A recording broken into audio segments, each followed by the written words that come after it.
Like I applied for internships, and that's where again turning point came. So 43 internships is what you did.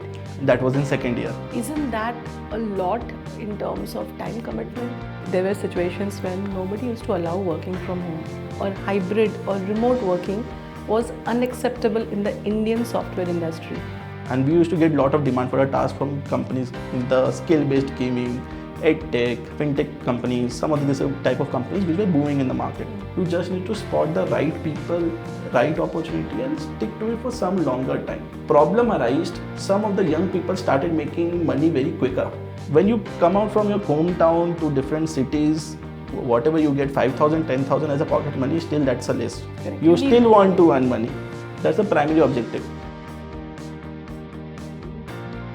Hi, I'm your host Pamela from Bangalore, India, and you're tuned into Season 2 of Transition Story. You're about to hear an enriching story driven by self-belief, passion, a lot of resilience, and personal growth. I'm so excited to welcome our next guest to the show. It's a great pleasure, Rishav, to welcome you to the show today. I have the distinct honor of narrating a story that starts with a small town boy in Asansol who made it really big and is now running Picxele since 2019, and I think it must be a proud moment for you and your team that you have 9.5 lakh users and you have scaled to 15 crores of revenue without any funding. So it's going to be a really interesting conversation to understand how all of this happened and what's next in life for you. So welcome to the show once again. So Rishav, will start with the beginning, right? You were born in Asansol? Yeah, so what happened? A small town changed you so much that you came all the way to Bangalore. How was life in Asansol? So it was good. Like I grew up by seeing my grandfather. So my grandfather came to Asansol, like majorly Burnpur is near to Asansol. So that's a two cities nearby. No, it's not a town actually, not a city. So it's a town. So over there, my grandfather came.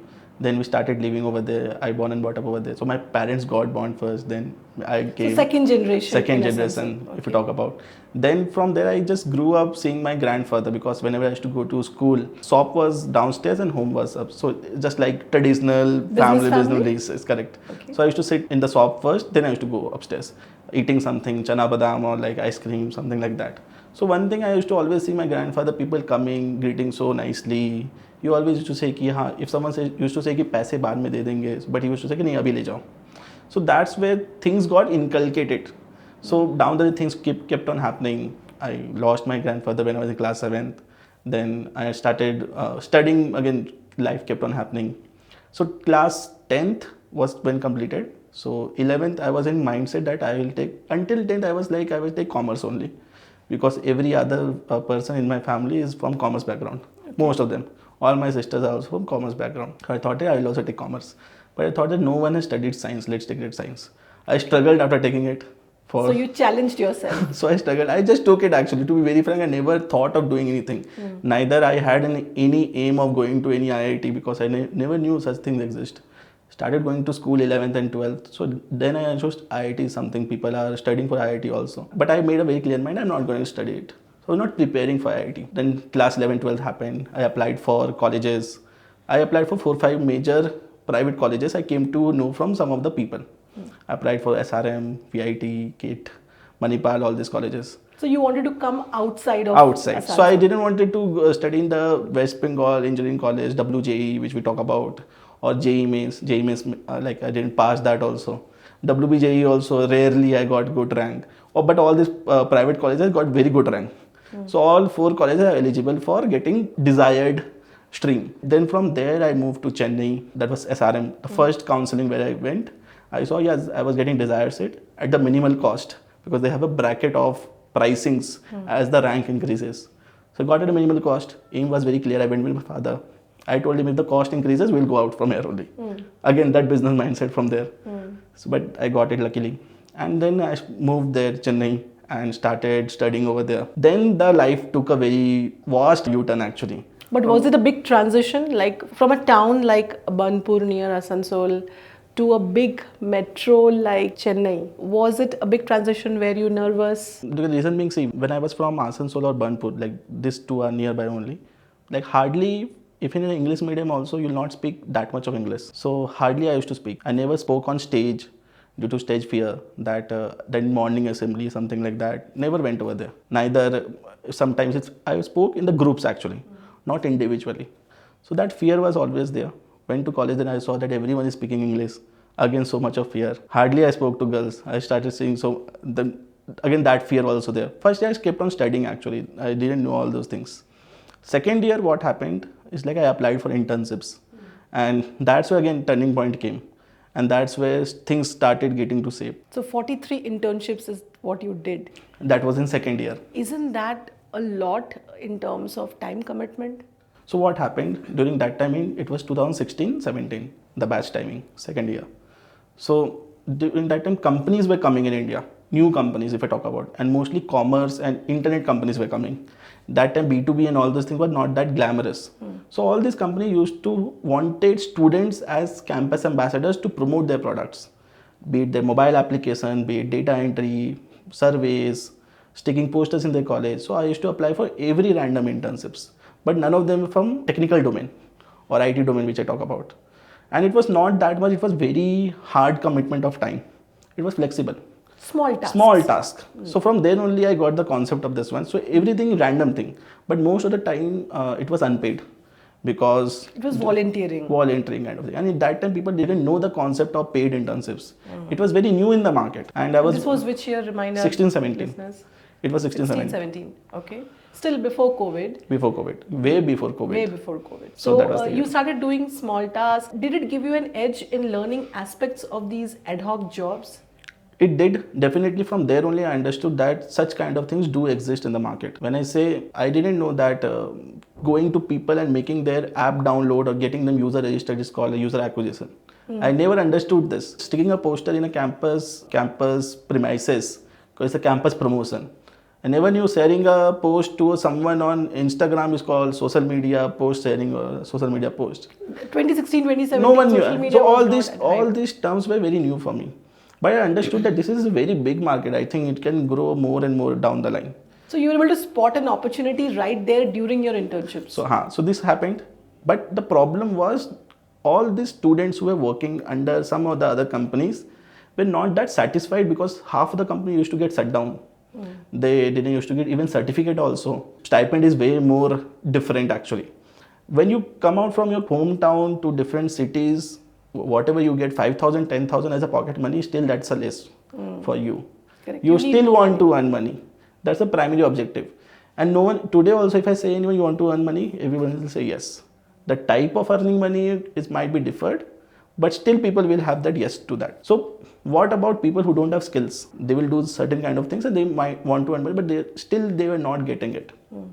From that I understood, yeah, this has a big market. From then the journey started of this.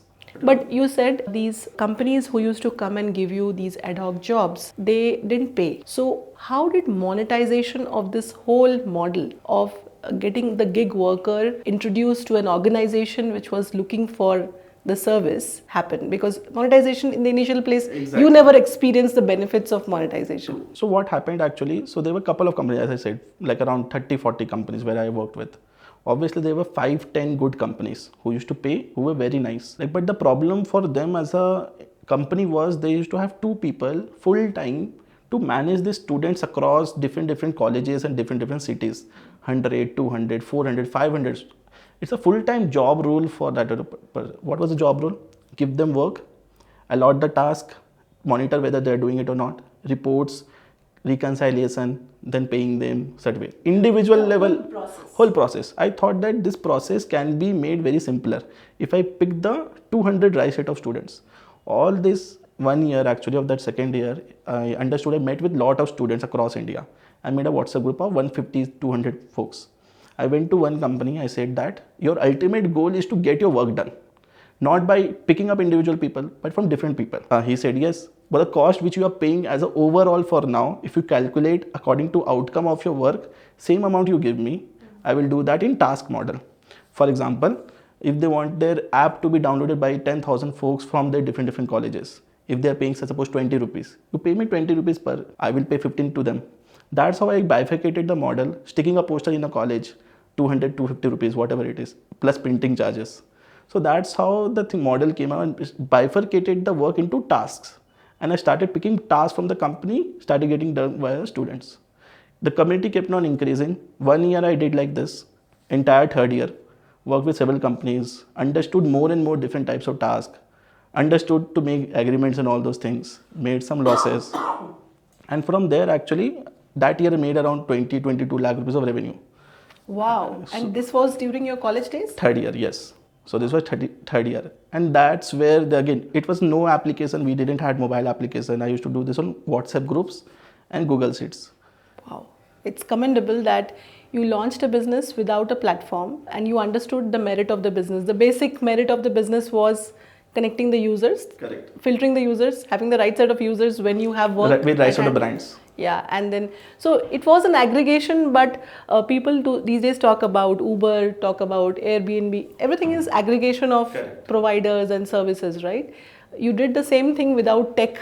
So I see a common theme. You did not want to do tech, you still landed up doing engineering.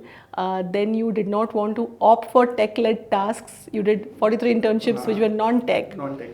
Then you decided to form a company or form a business in the third of your engineering, where you were able to scale to 22 lakhs of revenue without a tech in place. So that time I didn't form the company also. I used to take money in my personal bank account. I used to give it to people actually, or from different bank accounts, whatever it is. But then there was a shift, right? You decided to scale the business. So what happened? Tell our listeners a little bit about your decision to scale this with tech, because at some point you would have hit a plateau in terms of growth. So third year ended, everyone went back home. So that was a deciding year, whether you will go for placements, higher studies, or opt out. It was May 2018. So this decision used to make. So you need to decide and opt out accordingly and sit for the placements. I didn't opt it for placements. I didn't sat for that. July, I registered my company, the firm, which currently, today also that firm is also there, which we take the entire money in. So that firm I registered. And still again, I was doing the same work. 3 months, 4 months I did. November, suddenly I understood that I've been only able to work with 10, 15 companies. Beyond that, it's not possible. By that time, around 2,500 folks got added into different WhatsApp groups. And it was very difficult to manage again. I thought that this is not a problem of these 2,500 folks. Can be of for million students. And these were majorly students that time. I didn't know that this is called gig economy, this is called gig workers. I didn't know all those things. It was just like work is happening, we are getting money, all those things. So whatever amount I saved actually, first I thought that that's like a mobile application. That November 2018, the name came in existence, Picxele. And December I made the logo and I talked with my flatmate that I want to make an application and I will give you money. Straightforward, because I was having some savings. I thought I will give you money. No bullshit around that. I will give you equity, all those things. I never understood that equity that time. Because that time, even if anyone who started business before 2020. Never understood the start. See, I myself have had a startup experience.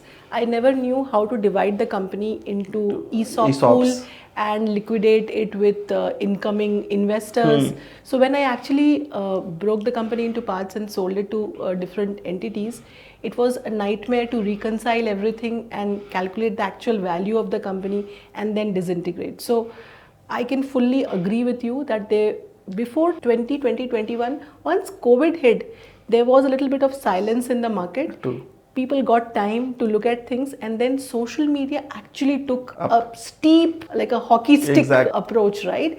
People started having time to spend on social media because they didn't have the opportunity to go out, meet people and say hi. So putting themselves out there was there, and that's when people started talking about ESOP and things like that. So where you're coming from is an authentic entrepreneur who had the right motivations, and I am surprised you never fell for the trap of getting investors and raising money. That also came into existence. Like obviously everything has a journey.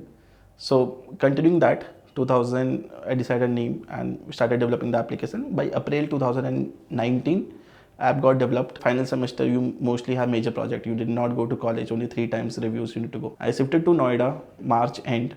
From Chennai to Noida. The reason of shifting to Noida was very clear because most of our users that WhatsApp groups were from Delhi actually.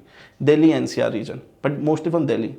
And most of the people who are working closely with me, who can become a probable full-time team member, they were also students. I know that these people will be working with me full-time. They were also from Delhi. So it was the right location. And second was, Noida was, as compared to other cities, was cheaper if I compare with Bangalore. So I thought that I'll move there. 1 year I moved there, took an office, this size only, 6-seater room. We used to sit there, we used to started working. We launched the application in June 2019. First year, September, August, I thought that we'll raise money, because I started seeing these terms of raising money. I saw that people are raising money. I made a deck. I made a very bad deck. It was written so much of content in it that no one used to read it. But still I used to send that deck. So I sent to around 15-20 folks. During that time, the best thing was most of the investors used to reply. Okay. Now the scenario is different. Yeah, because now the amount of startups that we have in this market is huge, and the accelerator programs have come into picture. So there are different means to really give the startups that ecosystem to grow. That time people used to reply actually. That was like half of the people used to reply. I have seen during that time, 2019. I reached out to 10-15 people only. Most of the people said that yes, you're in very early stage, XYZ, you're not from good college. Some people said that. During that time, it was very big dilemma that you being from IIT, IIM is a very big step, that you are going to get funding or you are going to do something which is great in the market. Now that also is being changed thanks to the ecosystem, the startup ecosystem is being evolved across the years. I have seen that shift because I have been there from that time, in 2025 now. See, COVID shifted a lot of things, right? Just prior to COVID, there were situations when nobody used to allow working from home, or hybrid or remote working was unacceptable in the Indian software industry. All the big exporter of software services, they were all, they were strict office mandates. You log in, log out, right? But COVID compelled people to think that it is okay to allow somebody to work from home. Exactly. And I think what you just mentioned, that shift itself is because people got a lot of time, and there were reasons that they had to really change the way they were thinking. Exactly. So from there, first year we reached only 10,000 users until March 31st. This was 2019. Yes, from that 2019 till March 31st, 2020. Yeah, and then COVID hit. So 24th March was the first lockdown. 23rd March I went back home. To Asansol. Asansol back home, because lockdown was announcing, and it was the last train. Delhi to Asansol, Rajdhani, 4 p.m. in the evening. So that was the last train actually. Luckily I just got on board a train. I left everything, like in the office also the same things were kept. The best part was that was the last month of the agreement, because it was a 12 months agreement which got expired because of April to March. And the agreement did came to me in the first week of March. I didn't sign it actually. Which was, you got lucky. So that happened. My deposit went away. I never got the deposit back actually, because and some reason actually, I don't want to get into that. So that happened. And but flat was there. Still my stuff were kept over there. I kept on paying rent for the flat for around a year. We went back home. That complete year was a turning point. People were sitting at home. Everyone had only one motive. Either they want to earn money, nothing else, because people were losing job. Correct. People who were not having that much level of skills, they cannot do something by sitting at home. People who know skills, they are doing work from home. People who didn't know skills, what they will do now? This is a very potential problem. People not having skills and sitting at home, and there is no ecosystem to support them. Correct. Imagine a person working in a retail store as a shop floor person, and the store closes. There is no thought about how will this person make a living, and they may be living paycheck to paycheck. So you actually named the problem. It got nailed automatically. What happened with this all years, we were only focused on tier 1 cities and college students. But that year what happened, some people started making videos for us, like this application is there where you will earn money. So but the horizon become broader for us. Like the application went out of this tier 1 audience, went to tier 2 and beyond, not limited to only students, some young professionals, age group of 21 to 28 kind of an audience. That year we got 3.5 lakh users organically via every kind of online people promoted themselves. Users also earned more than around 4 crore rupees aggregated from the platform, only via task.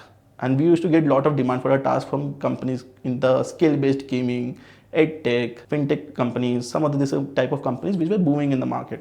So we used to get a lot of work from them. So that year happened. Same with 2020, FY21 completed, same with FY22. By that year we reached around 6 lakh users when FY22 ended, and that's where it kept on happening. But when the things started opening up again, when the things started coming offline once again, 2 years I was at home, I started becoming like, again, I am at home, I'm not doing anything. So it was becoming very stable now. So I thought that let's go out somewhere, explore some cities. I came to Bangalore for 2 weeks in April 2022. I came for 2 weeks. That's when COVID had gotten over. Correct.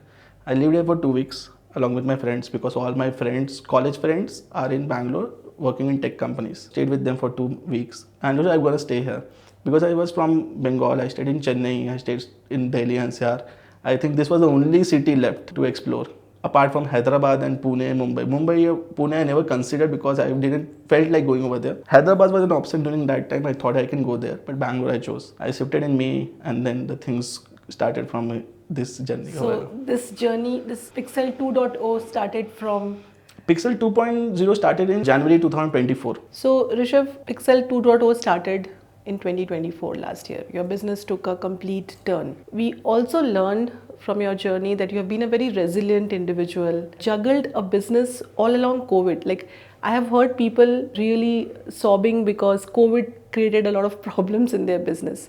A lot of startups actually had to take a hit because their sales motions took a hit. If they were B2B, they had to go out, but that was restricted. Fundraising took a hit because people were not able to really collaborate well. It took us as an economy some time to grapple with this online mode, coming on video, having a better background, no whistles in the background, no pressure cookers, no noise. So it took us some time as an economy. But you also actively started investing in startups. So an angel investment journey started. Being an entrepreneur yourself, how do you really look at fellow entrepreneurs when you go to invest in their business? And what has been that one mantra which has really paid off for you when you explored this investment journey? Definitely. So what happened? So I started investing in startups before I started investing in stock market. What people usually does when they start saving money, then they go to either FD, stock market, mutual funds. I never had the Demat account until I believe May 2021. January 2021 was the first company where I invested in. It was Vidyakul, EdTech again, booming sector during that time. I came across this company by one of the particular friend and I ended up investing in that company. The motive was very simple. As I said, in 2020 as a whole, we had a good year. I saved some money. If I kept that in bank account, I know that I will be spending it some of the other cases. So I thought I will invest money. So startup investment, it happened very impromptu actually. It was not decided. But I obviously wanted to do something in EdTech, FinTech and one was gaming sector. But I never invested in gaming sector. It's very different, but it was very exciting for me. So I ended up investing in that company. Initial 6 to 7 companies were those companies where I knew the founders by some or the other way. And that's where the journey started. Down the line, I understood that how it works because first 10 investments, I never knew that how it worked. I just signed up all those things. Exciting thing was 21 May, we also got interest from lots of investors. Term sheets were coming. But since I started investing in some of the startups, I thought that yes, I need to report to these investors every day. I can't do this because 2 years I was running my business with my own will and how I want to do that. So that it took a back step because I saw that other founders were continuously after that investor loop of raising more money, sending them reports every other first week of the month. It was very tedious for me. I thought that I will not get into that process. Dropped the entire plan and made a complete, very clear decision. Now in this business, I will never raise money. 2021 happened and I kept on investing. 22, I decided that whatever companies I want to invest. When I came to Bangalore, I started investing early stage. 2 things I saw, how resilient is the founder, just like I used to see myself. Second, even if without money, if this particular person can build business, that's the one thing I need. And later on, money will keep on coming. So these 2 things I kept on seeing and it happened over the time when you connect with the person. It cannot happen just right at the first call. You see the person, how they are approaching me and how I am talking to them and how they are talking to me. It defines a very clear path to me that this is the person with whom I'm gonna have a crazy conversation. And from there, this journey started. In around till 23, I ended up investing 60 companies, 30 to 35 early stage first rounds, 20 to 25 later stage, later rounds. Few are doing amazing now. And that's how this, 24 I didn't invested because again, I will adding some point to it. 2023, there was a major shift in the market of the task model, what we are running in the application. The economy took a little different shape. So the type of work which we are doing, blue collar is still existing. We never in the blue collar. The gray collar, semi-skilled kind of a category, small task kept on decreasing demand, but white collar kept on increasing. That's why we shifted to white collar, freelancing, managed freelancing project model actually in our application, and that was Picxele 2.0. 24 hours completely focused on that. So I didn't did anything else apart from that thing, and that's how the journey kept on evolving to 2025 now. Okay. So reflecting on your own life, right? You came from a small town, you traversed across India, living in different cities, explored your life. Then you have a company of your own now, which is scaling. You have never raised funds. I'm sure you have a lot of wisdom to young people like yourself. And you yourself mentioned that tier 2 cities don't have a lot of opportunities, and there is a huge, passionate, professional group that's thriving in those cities. What would be a message to young people from those cities if they want to scale a career for themselves, build a career for themselves, make themselves into an entrepreneur, or instead of exploring stock market as an asset class, look at startups as an asset class? There are different ways of making money, right? Spotting the opportunity and converting it into a tech solution and then scaling. What would be your advice? So the very first thing, I will never say invest in startup to anyone, because it's personal choice back again, because you need to be subconsciously ready that your money is gone. Then only you can invest money. Or else what I have seen, people who have lot of money, they don't able to invest because a fear of losing that money. They know how to see the charts growing or charts dipping down. Over here there is no chart. It's either 0 or something, 2x or 10x or 100x, whatever it is. So that's why you need to be very practically acceptable that your money is gone. I accepted the fact that all the money is gone. I don't consider that it will come to me tomorrow or I have that money, because if I start thinking much about it, I will not able to sleep properly. That is first. Second, when it comes to tier 2 cities and beyond, these cities also have lot of opportunities now. Correct. The major problem is, I would say 90 out of 100 people still cry that I don't have opportunities. Today it is very easy to start anything and to stop also. Back then it was not very easy, or if you talk about before 5 years, you just need to spot the right people, right opportunity and stick to it for some longer time. Problem arose, some of the young people started making money very quicker.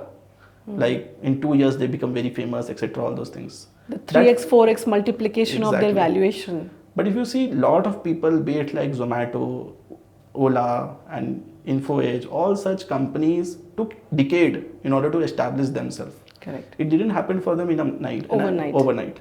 And I also don't believe in the fact that any company who is building the glory in overnight will stay for around upcoming 10, 20 or 30 years. It should take time. Time can be decreased from 50 to 30 years, but it should not be 50 to 2 years. Correct. That's what I believed always, because that's why you need to stick. People don't stick to something as of today's scenario. They experiment for 3 months, 6 months, they say that it's not working. I will stop it. That's the main challenge. So resilience is important. I say everyone just stick to it for some time. You will see the results. Even if you don't see the results, you will have lots of learnings in it. If you're staying for something for 2 years at least, because you will end up learning so many things that might not be able to learn in MBA. It's a practical life experience. But that's where people are still not acceptable that I need to stick to something.